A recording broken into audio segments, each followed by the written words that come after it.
E aí, pessoal, mais uma edição extraordinária do Acorda Brasil. Rapaz, vou te contar, esse nosso país tá igual o plantão da Globo aqui, viu?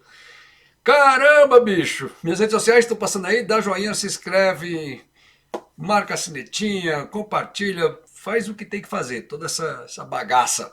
Prisão em segunda instância cai. Após decisão do STF, defesa de Lula vai pedir soltura imediata. Olha só, rapaz, que maravilha. Vamos ver o que, é que a Globo diz. STF muda de posição e decide contra a prisão em segunda instância. Cara, isso é lamentável, vergonhoso.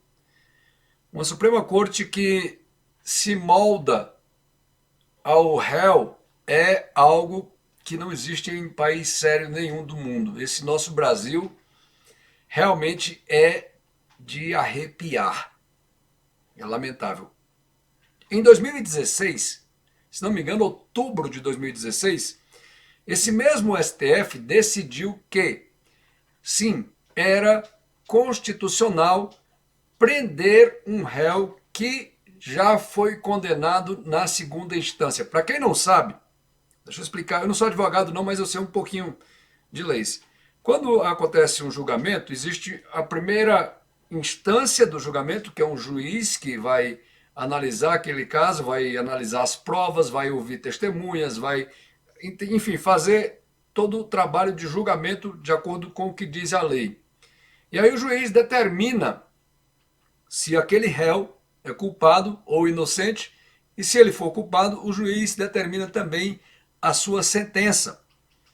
Se o réu achar que foi injustiçado, se ele achar que foi tratado de forma não legal, ele pode pedir para um segundo tribunal que fica acima daquela primeira, primeira instância, e aqui está a segunda.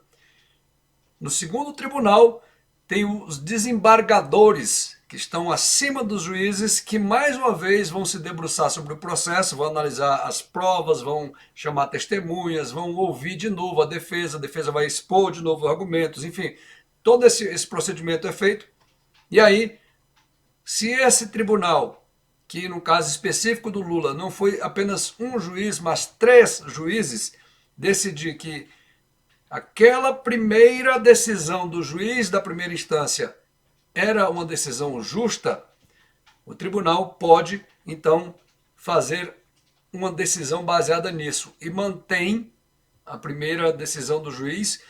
Caso ele ache que a primeira decisão do juiz foi injusta, ele pode dizer não, errou nisso, errou naquilo e tal, e aí ele pode cancelar a primeira decisão do juiz. No caso do Lula, foram os 3 desembargadores da segunda instância unânimes em dizer que o julgamento feito pelo Sérgio Moro, lá em Curitiba, na primeira instância, havia cumprido todos os requisitos legais e as provas eram válidas, tudo era certo, tudo estava correto, e inclusive eles aumentaram a pena do Lula.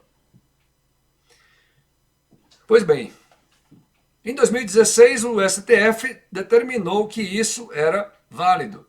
Só que em 2016 o Lula ainda não estava preso. E aí o Lula foi preso no ano passado, se não me engano, começo de 2018, acho que foi isso, abril de 2018, se eu não estou enganado. Me corrija aí nas datas aí no comentário, por favor. E aí essa foi a grande mudança no Brasil. O ex-presidente Lula, que agora a gente sabe que foi um sujeito que roubou, que beneficiou empresários já multimilionários, que não teve escrúpulos em fazer o que fez.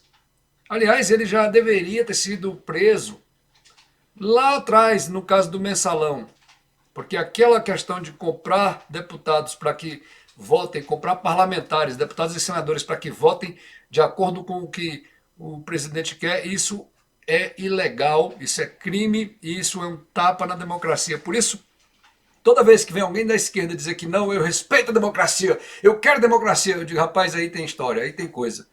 Porque quem realmente respeita a democracia não vai por trás, por baixo dos panos, pagar dinheiro para deputados e senadores para que eles mudem os seus votos, para que eles votem de acordo com aquilo que eu quero que seja votado. Isso não é democracia. Você vai me desculpar, mas isso é uma fraude. E essa fraude aconteceu lá atrás, em 2005, no caso do mensalão. Só que o Lula naquela época estava com muito mais força do que ele tem agora. Que eu não entendo, cara, como é que um cara desse, um analfabeto, um cara chucro, um cara que desrespeita as minorias. E eu não entendo também como é que tem tanta gente da causa LGBT que está favorável com o Lula. Quando o Lula já demonstrou que ele não respeita.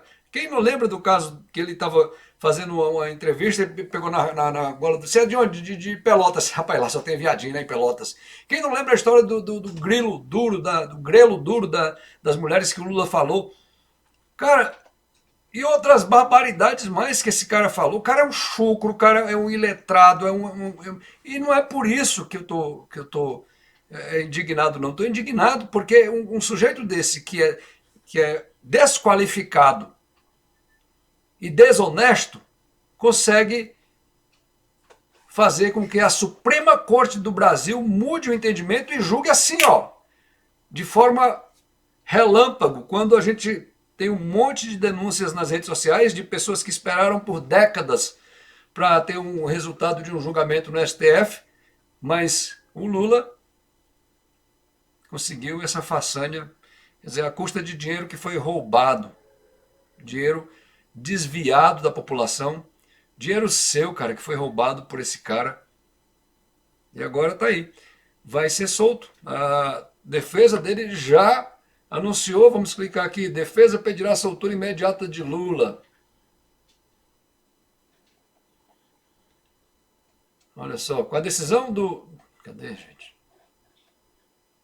Caramba.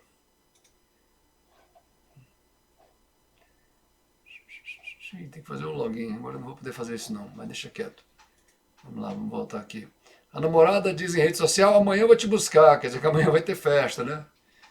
Amanhã vai ter festa. É isso, gente. Essa era a, a grande notícia do final do dia. Já é quase madrugada aí no Brasil, mas eu não podia deixar de fazer esse vídeo comentando esse despautério. Isso é um despautério, isso é um desrespeito, isso é uma vergonha, isso é algo que não tem nem como descrever essa bagunça. Que tipo de segurança jurídica uma Suprema Corte demonstra quando 3 anos depois eles voltam a analisar a mesma história e mudam o voto? Que loucura, cara. E agora, qual é a solução? O que é que nos resta? Porque o Supremo não está nem aí para a população, a gente já viu isso, não está nem aí para nada. E para falar a verdade, eles têm que sim que preservar a lei. Eles têm que zelar pela lei. Mas é tão engraçado, cara, que na hora que é para atender interesses de novo de uma esquerda ladrona, de uma esquerda que corrompeu o Brasil, eles cagam na lei. Desculpa a expressão, mas eles defecam na lei. Quem não lembra, eu já falei isso aqui diversas vezes, no episódio do impeachment da ex-presidente Dilma Rousseff, que a lei diz claramente que o presidente da República que sofrer processo de impeachment tem que ficar 8 anos sem poder disputar nenhum cargo eletivo. E aí, o Ricardo Lewandowski, que era o presidente do STF na época do impeachment da Dilma, coloca em pauta uma coisa que a lei não prevê, que é votar se ela tinha que perder os direitos políticos ou não. Quer dizer, eles não estão ligando para a lei na hora que é para beneficiar corruptos, bandidos, mas na hora que é um de nós, um cidadão comum como eu e você, que é quem paga esses sujeitos, a lei não funciona, a justiça é morosa, a justiça é falha. Quer dizer, é um negócio de louco, bicho, de louco. E aí, como eu estava falando, Ministros do Supremo só podem perder o cargo ou por morte ou por processo de impeachment no Senado Federal. Pois bem, tem vários processos de impeachment que estão engavetados no Senado Federal, porque é aquela velha história de uma mão lava a outra. E aí já viu, né? Um fica se ajudando, um se protegendo e por aí vai. E não tem fim. Essa bagaceira não tem fim. Se você puder, sai desse país, vá-se embora. Acorda, Brasil. Tchau, gente. Até o próximo Acorda Brasil.